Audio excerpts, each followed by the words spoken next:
Par, may nakilala ko kagabi yung crush ko. Ang ganda niya. I think she's the one. Angas mo para, patingin nga. To par, oh.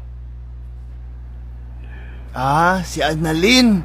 Ex ko to last year par, ayos to par. Ex mo yan? O par, ayos yan par, grabe yan si Annalyn par. Grabe yan par. Hindi pala yan, par, hindi yan. Yung tropa niya.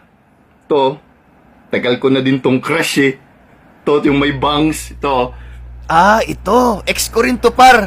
Nakilala ko si Annalyn dahil sa kanya. ex mo din? O par, grabe din to par. Grabe to. Hindi pala yan, hindi yan. Yung ate. Yung ate nitong may bangs. To, par, oh, ang ganda. Sino ate niya par, patingin nga. To, diba? Ah, oo. Nakilala ko yung kapatid dahil sa ate. Grabe din to par. Hindi, par, hindi. Yung ate mo. Yung ate mo pala yung dawan ko. Yung stepsister ko par, hindi naman kami magkadugo nun par. Grabe din yun si ate par. Grabe yun par.